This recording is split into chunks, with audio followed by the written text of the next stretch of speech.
Hi, இந்த தளத்தின் உறவுகளுக்கு வணக்கம். நான் உங்கள் செந்தமிழ். தினம் ஒரு கதையில் இன்று நாம் பார்க்கவிருக்கும் கதை மானும் குள்ளநரியும். சரி, வாங்க கதைக்குள்ள போகலாம்.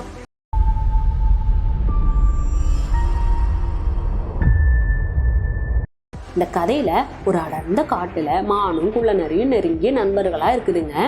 அதுங்க ரெண்டும் எங்க போனாலும் சேர்ந்தே தான் போகுங்க. ஒரு நாள் அதுங்க ரெண்டு பேரும் உணவு தேடி அங்கேயும் இங்கேயும் அலைஞ்சுக்கிட்டே இருக்குதுங்க. வெகு தூரம் நடந்து ரெண்டு பேருமே காட்டை தாண்டி ஊருக்குள்ள வந்துடுதுங்க.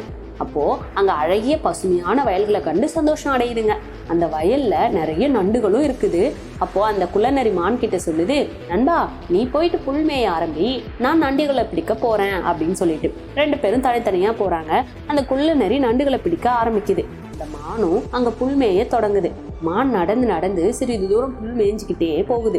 அப்போ வேட்டைக்காரன் ஒரு விரித்திருந்த வலையில இந்த மானு மாட்டிக்குது. இந்த மான் சத்தமா கத்த ஆரம்பிக்குது. நண்பா, நான் வலையில மாட்டிக்கிட்டேன், என்னை இதுல இருந்து காப்பாத்து அப்படின்னு சொல்லிட்டு சத்தமா கத்துது. இதை கேட்ட குள்ளநரி, அட, இது நம்ம நண்பனோட குரலாச்சே, உனக்கு என்னாச்சு அப்படின்னு சொல்லிட்டு மானை நோக்கி ஓடி வருது. அப்போ மானு அந்த வலையில மாட்டி இருக்கிறத பார்த்த குள்ளநரி மனசுல நினைக்குது, இந்த மான் வலைக்குள்ளார மாட்டி இருக்கிறத பார்த்தா கண்டிப்பா இந்த வலையை விரிச்ச வேட்டைக்காரனும் அருகில எங்கேயே தான் இருக்கணும். எனவே நான் எப்படியாவது இங்க இருந்து தப்பிக்கணும், என்னால மானை காப்பாற்ற முடியாது அப்படின்னு மனசுக்குள்ளாரையே சொல்லிக்குது. மானு குள்ளநரி கிட்ட, நண்பா, நீ எப்படியாவது இந்த வலையை கடிச்சு பிடிச்சு என்னை இதுல இருந்து காப்பாத்து அப்படின்னு சொல்லிட்டு கேக்குது. ஆனா குள்ளநரி சொல்லுது, நண்பா, நான் நண்டுகளை சாப்பிட்டதுனால என்னோட பல்லு மிகவும் வலியா இருக்குது, என்னால கண்டிப்பா உன்னை இதுல இருந்து காப்பாற்ற முடியாது அப்படின்னு சொல்லிக்கிட்டே தூரமா ஓடிடுது. இதை பார்த்த மானு மிகவும் அதிர்ச்சி அடைந்து, இப்படிப்பட்ட ஒருவனையா நான் நெருங்கிய நண்பன்னு நினைச்சிட்டு இருந்தேன், என்னை இப்படி ஏமாத்திட்டானே, ஒரு ஆபத்துல இருந்து கூட அவனால என்னை காப்பாற்ற முடியல அப்படின்னு நினைச்சு வருந்தது. மான் வேட்டைக்காரன் வர்றதை பார்த்து மனசுல நினைக்குது, கண்டிப்பா இந்த வேட்டைக்காரன் என்னை கொன்னுதான் போறான் அப்படின்னு சொல்லிட்டு பயப்படுது. எப்படியாவது இதுல இருந்து தப்பிக்கணும் அப்படின்னு மானு நினைக்குது. எனவே வலையில இருந்த மானு செத்தது போல நடிக்க ஆரம்பிக்குது. வேட்டைக்காரன் கையில கம்பை எடுத்துக்கிட்டு வரான்.